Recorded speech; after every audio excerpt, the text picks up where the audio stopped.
Une escale hors de nos frontières pour savoir comment ces élections sont perçues et analysées à l'étranger.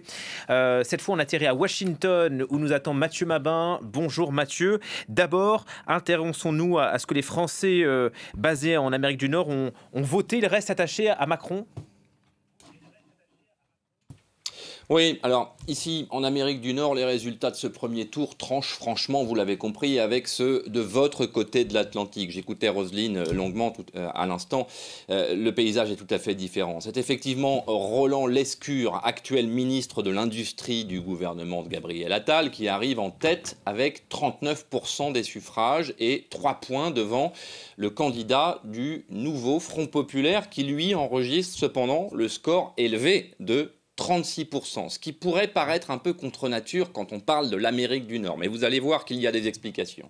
À noter également la performance de la candidate du Rassemblement national qui réalise une percée historique, en réalité une apparition dans le paysage politique des Français d'Amérique du Nord, mais qui néanmoins, en multipliant son score par 5, n'obtient que 10%, si j'ose dire. C'est une tendance assez classique d'une circonscription des Français de l'étranger où l'extrême droite n'a jamais vraiment fait recette.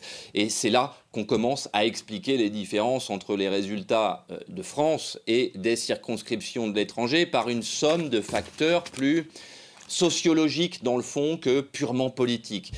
Prenons par exemple l'un des thèmes centraux de la campagne, le pouvoir d'achat. Il est commun, ce thème, aux 3 formations politiques qu'on vient de citer, mais vous comprenez bien que les Français qui résident à l'étranger ne sont pas directement impactés, en tout cas dans leur quotidien, par les oscillations de la vie économique française.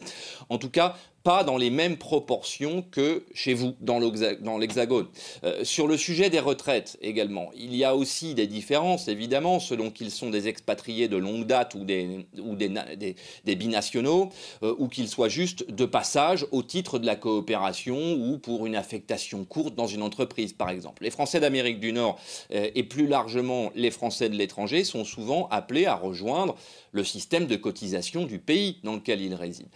Et le phénomène est globalement le même pour la fiscalité ici. En Amérique du Nord, il y a des accords anciens entre la France et les États-Unis et entre la France et le Canada. Et donc, en s'exprimant dans les urnes, une part significative des Français de l'étranger veulent maintenir ce lien avec leur pays d'origine et continuer à participer en quelque sorte à la vie politique de ce pays qu'ils retrouveront peut-être bientôt ou au soir de leur vie professionnelle. Et quand ils sont définitivement établis aux États-Unis ou au Canada, c'est une manière pour eux de contribuer à la vie de leur famille, par exemple, rester là-bas. Vous voyez bien que les approches sont fondamentalement différentes d'un citoyen français de Picardie, de la Somme ou de Bretagne qui va désigner le représentant d'une toute petite circonscription à l'échelle de l'Amérique qui votera des lois qui impacteront directement le quotidien des Français. Longtemps, les circonscriptions des Français de l'étranger, il était quasiment systématique de voir les électeurs français expatriés tout simplement voter pour la majorité en place. Plus globalement, Mathieu, l'opinion américaine, est-ce qu'elle est en train de faire la connaissance de cette probable futur Premier ministre? On verra dimanche prochain, Jordan Bardella. Alors ici, on dit possible futur Premier ministre. Alors, soyons tout à fait honnêtes, les résultats du premier tour des élections législatives en France n'ont pas fait la une des grands quotidiens américains, vous vous en doutez. En réalité, une écrasante majorité de la population américaine, je parle bien des citoyens américains, hein, pas des Français expatriés, ignore absolument tout des enjeux qui obsèdent les Français en ce moment et du séisme politique que vous traversez de votre côté de l'Atlantique. Mais oui, en quelque sorte, dans quelques cercles ici, dont les yeux sont braqués vers l'Europe, la personnalité de Jordan Bardella, notamment, intéresse. Comme à leur habitude, le Washington Post et le New York Times se sont fendus de quelques analyses, quelques articles, qui sont en réalité les captations de leurs correspondants installés à Paris, tout près de chez vous. Il est d'ailleurs assez intéressant de voir à quel point cette localisation dans la capitale française peut parfois influencer, voire déformer leur perception.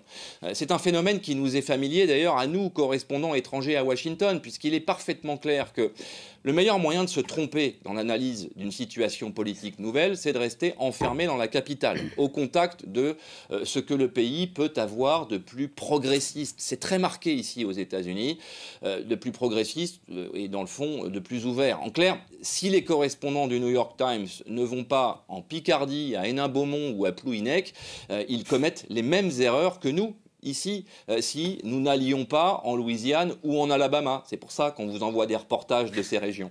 Mais pour en revenir à la découverte de ce conservatisme français qui fait un peu parler ici, la description se résume bien souvent à une lecture américaine qui s'affranchit de l'histoire de l'Europe, pour faire simple, et de sa complexité. Et au moment où Donald Trump, pour le coup, ici aux États-Unis, est redevenu un potentiel président des États-Unis crédible, la moitié progressiste des États-Unis utilise volontiers la montée des extrêmes en France et en Europe de manière générale, plutôt pour se déculpabiliser un peu. Bon, si on sert à ça, merci beaucoup Mathieu Mabin.